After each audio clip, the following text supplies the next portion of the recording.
course, we do have operational contacts with the Taliban at the moment, being in the moment of crisis, because we need, for example, to discuss in these difficult times how we can facilitate it for people in Kabul to come towards the airport, and you know how difficult that is. This whole event we are living through now is a tragedy for Afghanistan, and it is a severe blow for the international community.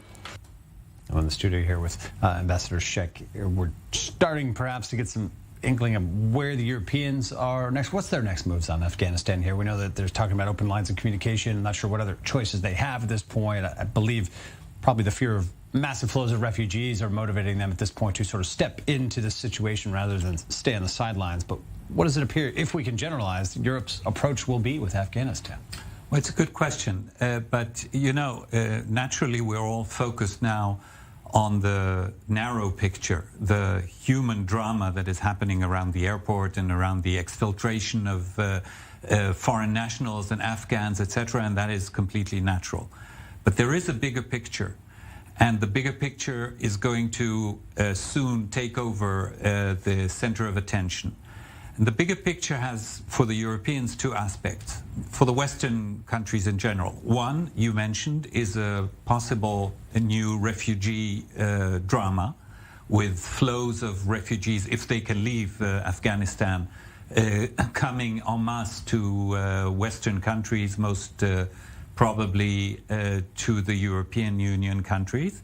And the second one is a big question mark. There is going to be a rapport, contacts between the new Afghan regime, the Taliban, and the rest of the world. And the rest of the world includes the Western world. And that is a question mark that concerns both the European Union, but also the United States. And there is an interest here on both sides. Just before we went on air, you asked me, why are the Taliban leaving this window open for foreign nationals to leave? Maybe it's part of the calculation that they know that they need a rapport with the West. It's a country that is profoundly, heavily dependent on foreign aid, economically, humanitarian issues, etc. Do they really want to break all contacts? Are they so intoxicated with their success that they say, you know, now we've won the war, all the rest will come easily? Probably not. Now, another aspect of this has been some of the more critical. We saw former Prime Minister of the UK, Tony Blair, emerge. I think he called it a unmitigated disaster, saying it was inspired by politics, no grand strategy. Notably, he was the Prime Minister who led the UK into Afghanistan alongside President Bush. But given his words and the weight of his opinions on these matters here, do you think that will be a sentiment we'll hear largely, some more criticism from the U.S., Western allies in Europe? I think there is already criticism, but to be honest, this is part of the usual frustration that Western allies feel when they see the success of a foreign intervention in order to help non-democratic societies become democratic, when these efforts suddenly start dwindling. Usually the cycle is the following.